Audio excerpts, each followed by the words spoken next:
د شریعت غږ راډیو درنو قدرمنو او زړه ته راتېرو اورېدونکو سلامونه، مینه او پیرزوینې مې ومنئ. په دې هیله یم چې ټول به روغ او جوړ اوسئ او د صحت جامې به مو پر تن وي او د الله جل جلاله په درکړو نعمتونو به شکر ګزاره یاستئ. په همدې هیله همدا شیبه ستاسې د خپلې خوښې ستورو مزل خپرونه پیل شوه. د نن خپرونې کوربه مو بیا هم د تل په څیر زه عمران الدین نیکمل یم.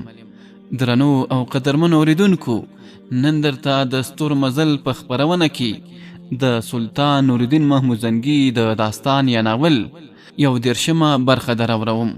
خو وړاندې له دې چې د 11مې برخې د نشر ور پرانیزم، لومړی ورځمه د تېرې برخې وروستۍ جملې دراوړم چې تېره برخه په کومو جملو او کومو کلماتو پای ته رسېدلې وه. خو درنو او قدرمنو اورېدونکو، یوه هیله له تاسې هم لرم چې دا خپرونه را سره هم د نور خپرونو په څیر تر پایه پورې واورئ او ما یوازې پرې نږدئ. تاسې د سلطان نورالدین محمود زنګي د داستان یا ناول په تېره 13مه برخه کې اورېدلي چې تاسو ما ته ویلی شئ چې د سعید السعاده د کور لاره کومې خواته ده؟ د پخوا په څیر د سپرو ترمنځ یو ځل بیا اشارې پیل شوې. یو سپور د ښي لوري سړک په لور اشاره وکړه. په همدې لاره لږ څه ولاړ شئ، بیا ښي لوري ته په کوڅه کې وګرځئ. په هغه کوڅه کې تر ټولو ستره ماڼۍ د سعید السعاده ده. درنو او قدرمنو اورېدونکو، تاسې واورېدل چې تېره 13مه برخه په کومو جملو او کومو کلماتو پای ته رسېدلې وه. 11مې برخې ته له دې جملې څخه دوام ورکوو. مننه. ګاډیوان سم د لاس په ګاډۍ کې کېناست. سپرو خپل لاسونه مخ ته بوتلل چې په دې وخت کې ترې بیا ګاډیوان پوښتنه وکړه: جناب، که چیرې څوک غواړي چې دارالوزارت ته ولاړ شي نو هغه بیا په کومه لار ورځي؟ سپور ورته په سختې لهجې سره وویل: په چوپه سره خپله لار ورځه. آیا خپل ځان درته ګران نه دی؟ بیا ټولو سپرو خپلو اسونو ته پونده ورکړه او د سترګو پناه شول. د امیر غربي ګاډۍ د سعید السعاده د کور په لور روانه وه. د بندې ګاډۍ په کتلو سره ساتونکو د کور دروازې پرانیستلې. د ګاډۍ سره امیر غربي هم د کور دننه راغی. یو ساتونکی امیر ته رانږدې شو، سلام یې وکړ، بیا چوپ ودرېد. امیر د هغوی په چوپتیا پوه نه شو. ویې ویل: آیا سعید السعاده په کور کې شته؟ ساتونکي ورته په پوره ادب سره ځواب ورکړ: اوهو، اقا په خپل محل کې ناست دی. امیر غربي ورته وویل: هغه ته ووایاست چې د سعید نه میلمانه راغلي دي. ساتونکي د امیر خبره واورېده او سم د لاسه دننه محل ته ورننوت. دا ماڼۍ د سعید السعاده په نامه مشهوره وه، خو د ننه او بیرون څخه یو ستر محل معلومېده او دلته درز او دروز هم لکه د یو محل په څېر و. د محل په بیروني دروازه کې د 1 درجن نه زیات وسلوال ساتونکي ولاړو. د محل دننه محل ته د ورتللو لپاره 2 درجنه زینې جوړ کړل شوې وې. اطلاع ورکوونکي ساتونکي هم په همدې لارې کې غایب شوی و. کله چې ساتونکي بیرته راستون شو نو څو کسه وینځې هم ورسره را روانې وې. ساتونکي بیرون یوې لوري ته ولاړ او یوه وینځه رامخته شوه او د امیر څخه یې وپوښتل. اقا وپوښتل چې آیا د سعیده څخه راغلي میلمانه د وزارت ماب د کورنۍ غړي دي؟ امیر د هغه خبرې تصدیق وکړ. ستا د اقا خبره سمه ده. په ګاډۍ کې وزارت ماب ښځه او کوچنیان او د هغه خورزه ده. زه د هغه کوچنی ورور امیر یم. بله وینځه ژر ورمخته شوه او د ګاډۍ پرده یې پورته کړه او ورته یې ویل: ډېر ښه راغلاست، دننه راځئ.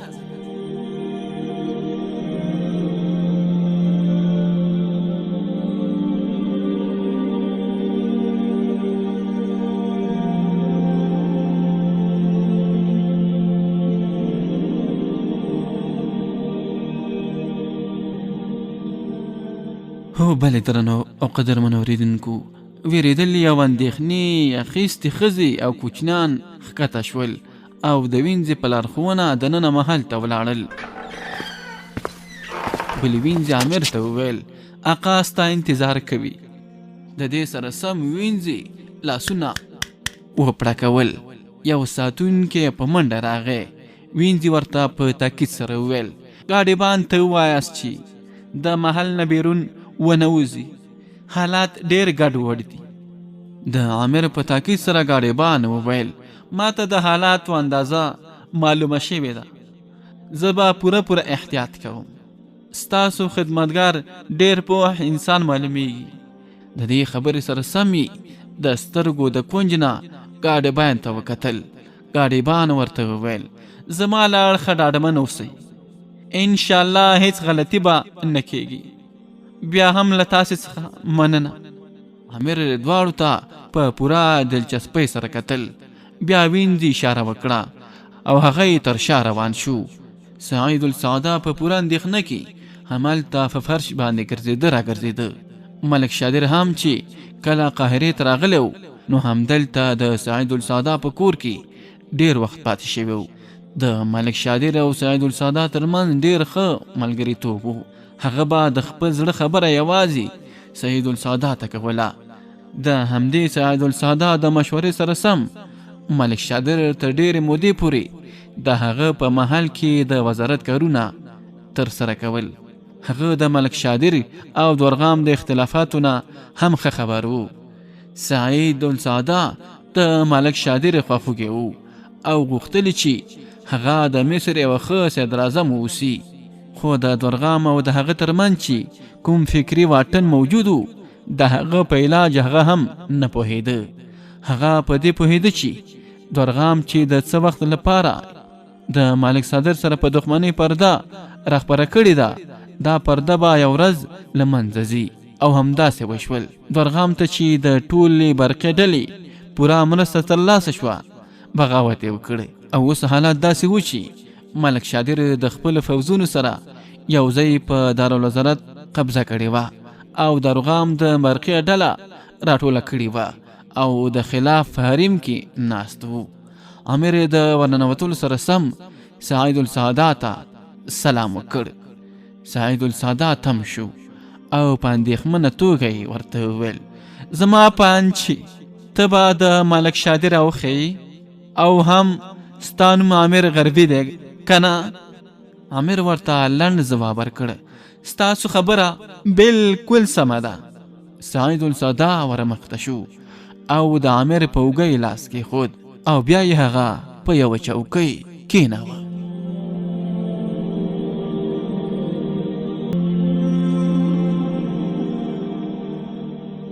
هو بلې درنو اورېدونکو، سعید السعاده ورته وویل عامره تا ته د ښه راغلا سره سم په افسوس سره وایم چې د دارالوزارت حالات ډېر ګډوډ دي او هر وخت څه کېدی پیښېدی شي.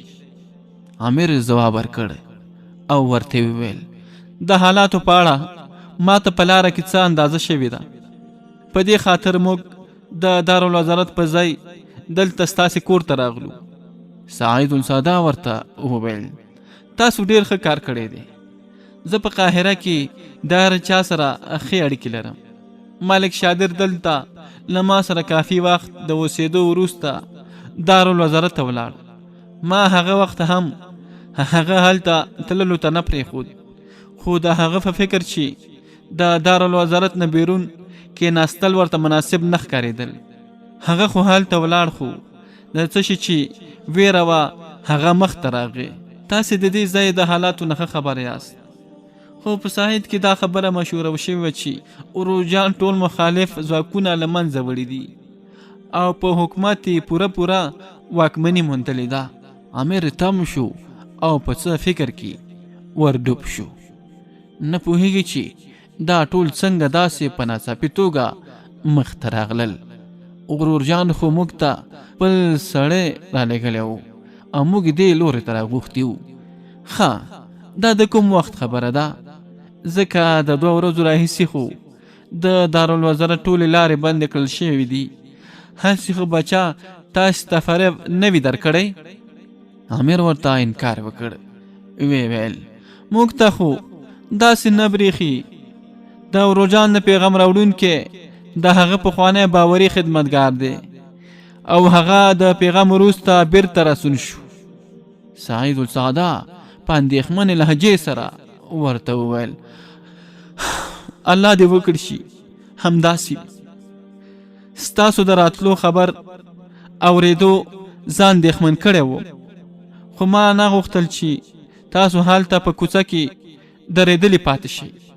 اوس چې راغلي یاست نو پوره فکر وکړئ او بیا پریکړه وکړئ، خو په دې ډاډه اوسئ چې لکه څنګه چې ملک تاسې او خپله کورنۍ ګرانه ګڼئ، په همدې توګه زه هم له تاسو سره مینه لرم. خو د پریکړې نه مخته تاسو باید په دې وپوهیږئ چې زما او د ملک شادر دوستي د ټولو په خوله کې ده او ښکاره ده چې د ملک شادر دښمن دورغم هم په دې ښه پوهیږي، ځکه چې هغه هم څه موده په دې حویلۍ کې اوسېدلی دی. په داسې حالاتو کې به ستاسو دلته پاتې کېدل هم د ګواښ نه خالي نه وي. د دورغم خلک هر وخت دلته را رسېدلی شي. عامر ورته په منځ کې راولوید او ویل تاسې د پوهې اظهار وکړو. سعید السعده ورته په ستایونکو سترګو وکتل، بیا یې ورته وویل عامره تا ته دا هم معلومه ده چې د دورغم خلک دلته را رسېدلی شي او ما هم نیولی شي، خو همدا اوس چې زه دلته په دې حویلۍ کې په ډاډ سره ناست یم، د دې علت دا دی چې دورغم اوس د ملک شادر سره اوښتی دی. هغه د خلافت په حریم باندې ولکه کړي او ملک شادر په دارالوزارت باندې قبضه کړې ده. د دواړو ځواکونه برابر په برابر دي. که چیرې برقي ډله د دورغم ملاتړي دي نو بهریا او چوکسیا د ملک شادر تر شا ولاړ دي. دا هم ډاګیزه نه ده چې جګړه به څه وخت پیښیږي او د چا په حق به پریکړه کیږي. نو تر هغې چې د دې جنگ په اړه کومه پریکړه ونه کړل شي نو تر هغې وخته پورې دورغام د امرا د طبقې په لور نشي ورتللی.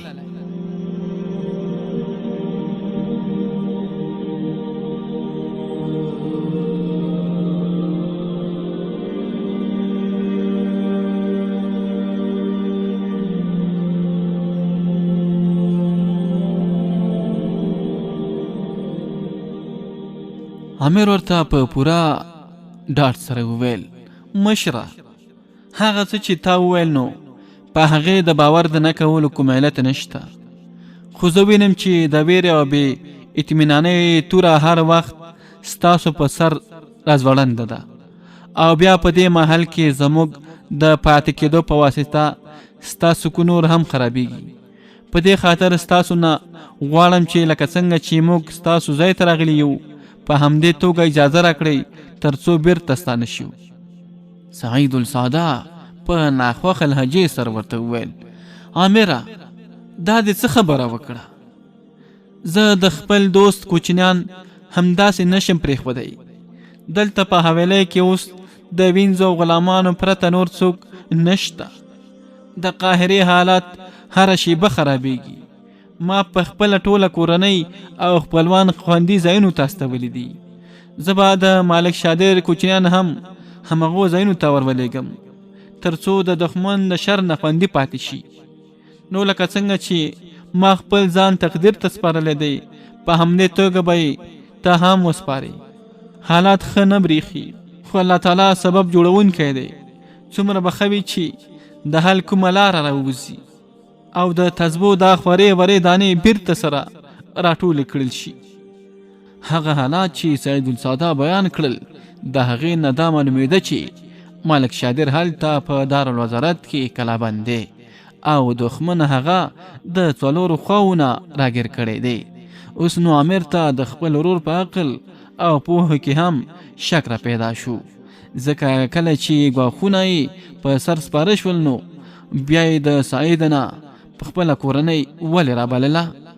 عامر د ډېر سوچ او فکر نه وروسته ځواب ورکړ تاسو چې څه وویل همغه صحیح معلومیږي. که چیرې اجازه وي نو زه به مې د خور سره هم دا خبره شریکه کړم، ځکه هغه هم ډېره اندېښمنه ده. زه پوهیږم چې هغه به هم په دې وخت کې کومه معقوله مشوره رانه کړلی شي، خو هغه زما نه مشره ده او د دې حالاتو نه یې خبرول ضروري دي. ضرور. سعید السعاده د هغه خبره تایید کړه او د یوې ویندې سره یې عامر دننه محل ته ورولېږه. د ملک شادر کوچنیان یې یوې خوندي ځای ته ولېږل. اوس نو عامر غربي آزادو. هغه منظره ډېره غمناکه وه چې عامر خپلې خور او خپلې محبوبې زرتاج سره الله پاماني کوله. خور یې ورغاړې وتله او سلګۍ یې وهلې او زرتاج یې تر مخ لکه انځور ولاړه وه. یوازې په سترګو کې خبرې کولې او د همدې سترګو له لارې عهد و پیمانه وتړل شوه. هغه داسې وخت و چې په خوله یې د عامر سره څه نشو ویلی. د عامر غربي د تللو سره سم ښځې او کوچنیان یې په هماغه ګاډۍ کې کېنول چې د سعید نه یې له ځانه سره راوړې وه. اوس نو یوازې عامر غربي ترې پاتې شوی و. په دې ګاډۍ کې د سعید السعاده یو کس کېناست تر څو ګاډۍ هغې نامعلوم لوري ته رهنمایي کړل شي. هو بلې درنو اورېدونکو، عامر غربي د آخري سلام لپاره د سعید السعاده کوټې ته ورننوت. مخ یې د غم نه تک ژړ ښکارېده. سعید السعاده د هغه په کتلو سره راپورته شو. امیر غربي ورسره د خدای پامانۍ کولو لپاره لاس ورګوت کړ، خو هغه ورته دواړه لاسونه پرانیستل او ورغاړې وت. سعید السعاده هغه ته په غاړې ورکولو سره په لړزېدلي اواز سره وویل: عامره، د زړه کیفیت په الفاظو کې نشي بیانېدلی. د صدراعظم کورنۍ غړو زمونږ جونګړې ته په راتګ راته ډېره خوښي راوبخله او بیا ستا راتګ ماته غنیمت و، خو حالات داسې راغلي چې تا ته هم د هغوی سره الله پامانۍ کول پکار و. امیر غربي ورته هم په لړزېدلي اواز سره وویل: ستا د غمونو او اندېښنو احساس کولی شم. کاش کې زه هم دلته تم کېدی شوی او یا مې ته هم له ځانه سره بوتللی وی، خو څومره مجبوري ده چې ما ته خپل منزل هم را معلوم نه دی. هغه له ځانه سره بیل کړ او ورته یې ویل: تا به د خپل ځان لپاره کوم منزل ټاکلی وي. زما عقل خو کار نه کوي، خو بیا هم که ته یې راته ووایې نو زه به د کومې مشورې د درکولو هڅه وکړم. سعید السعاده په ستایونکو سترګو عامر ته وکتل. زما منزل خو مرګ دی محترمه، خو ته به هغې ته څنګه رسیږي؟ د دارالوزارت څلورو خواو ته جنګ روان دی. امیر غربي یخه ساه واخیسته، بیا یې وویل: محترمه، له ما سره اوس د دې پوښتنو لپاره ځواب نشته. له ما سره یوازې د خپلې خور سره واده کړې ده او زه د هغې د پوره کولو هڅه کوم. امیر غربي د هغه څخه جدا شو، پاس سپور شو او د حویلۍ نه بیرون راووت. سعید السعاده د هغه په شیان تر دهلیزه راووت او کله چې هغه د حویلۍ د مرکزي دروازې څخه وتونکي وکتلو نو یو آه یې وکړ او بیرته ستون شو. امیر غربي د کوڅې نه تیر شو او سړک ته راغی. په سړک کې هر ځای سپاره یو د بل سره لاس وګریوان وو. امیر ته دا هر څه ډېر عجیبه معلومېدل چې په جنګېدونکو سپرو کې نیمایي نقاب پوشه دي او نیمایي د نقاب پرته. امیر وورېد، اواز یې کوڅې ته کړ. په همدې وخت کې د یوې کړکۍ څخه ورته اواز راغی: څومره بې زړه یې، د ویرې نه دې خوا را وتښتېدي. دا نقاب پوشان ووهه او ویې ځغلوه. امیر غربي سر پورته کړ او پاس یې وکتل. دا ډاګیزه شوه چې د دورغام سپاره د هغه نقاب پوشان دي او غواړي د دارالوزارت په لور ولاړ شي. امیر غربي همت وکړ او بیرته سړک ته راغی. په همدې وخت کې د یوې کوڅې څخه 10-12 کسه سپاره راووتل. د هغوی مخونه ښکاره وو. په دې خاطر امیر غربي پرې باور وکړ. خو په دې وخت کې د یوې بلې کوڅې څخه د نقاب پوشانو یوه لویه ډله راووتله او د سترګو په رپ دا نور کلا بند کړل. امیر غربي د دوی څخه لږ څه لرې و. هغه همدا غنیمت وګڼله چې بیرته کوڅې ته ورننوځي. هلته د دواړو ډلو ترمنځ جنګ ونښت. نقاب پوشان د شمیرې د زیادښت له مخې برلاسي معلومېدل. بې نقابه خلکو دفاعي جنګ کاوه او هڅه یې کوله د هغوی حلقه ماته کړي او بیرته ترې راووځي. امیر غربي هم هلته په خپل اس پور ولاړو او څو ځلې په زړه کې تیر شول چې ورشي او په دې نقاب پوشانو حمله وکړي. خو دا خبره د مرګ د دعوت سره سمه وه. په دې خاطر هغه تر څو چې غوښتل جنګ یې کتلو. بیا حالات داسې شو چې د نقاب پوشانو د حملې په واسطه 3 کسه بې نقابه زخمیان شول او د اس د زین سره راځوړند کړل شول. د 2 سپارو اسونه زخمیان شول. په دې خاطر هغوی د خپل سپارو سره یو ځای په تیښته شول او پاتې سپاره هم په یوې لورې او بلې باندې وزغلیدل. نقاب پوشان تر ډیره ولاړو او خبرې کولې. بیا یوې لورې ته ولاړل. اوس د کوڅې د کورونو دروازې لږې لږې پرانیستل شوې. خلک په ویره ویره بیرون راوتل. امیر غربي هم خپل اس یوې لورې ته بند کړ او دې خلکو سره د هغوی زخمیانو کتلو ته چې یوې د اس د زین سره راځوړند ورغې. د هغه لومړي زین سره راځوړند وګړي په کتلو سره د امیر غربي وینه وچه شوه. ژر د هغه پښې د رکاب نه راوویستلې او په پوره احتیاط سره په ځمکه څملاوه. امیر غربي دومره غمژن شو چې سم د لاسه یې د سترګو څخه اوښکې روانې شوې او په مړي باندې ور وڅخېد. امیر غربي سم د لاسه ځان کنټرول کړ. سترګې یې وچې کړې خو خلکو د هغه د زړه خبره اورېدلې وه. یوه ترې په نرمۍ سره وپوښتل: ای ځوانه، ته ولې ژاړې؟ د دې سړي سره څه رشته لرې؟ د امیر غربي سترګې وپړسېدې. په ډک آواز یې وویل: زه د سایده د ښار اوسېدونکی یم او دا مړ شوی کس هم د هغه ځای اوسېدونکی دی. دا زما د کوچنیوالي دوست و.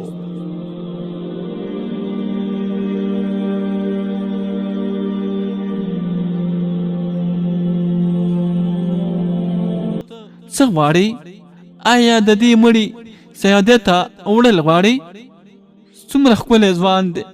که مور او پلار یې خبر شي نو څه به وایي؟ الله د دورغام غر کړي. څنګه ځوان د هغه د واکمنۍ د هوس کار وګرځېد. امیر غربي د ټولو اورېدل او په زړه یې وینې بهېدې او غوښتل چې ټولو ته ووایي چې دا د هغه چا مشر زوی دی چې دورغام هلته په دارالوزارت کې محاصره کړی دی. اخر هغه وویل: که چیرې ستاسو په مرسته د دې لپاره د کفن دفن انتظام وکړی شم، تاسو ته به الله تعالی اجر درکړي. تر دې وخته پورې هغه نور سپاره هم د خپلو اسونو څخه راښکته شوي وو او دې ځای ته یې راوستلي وو. دوی 3 واړه برابر هم هلته څملول.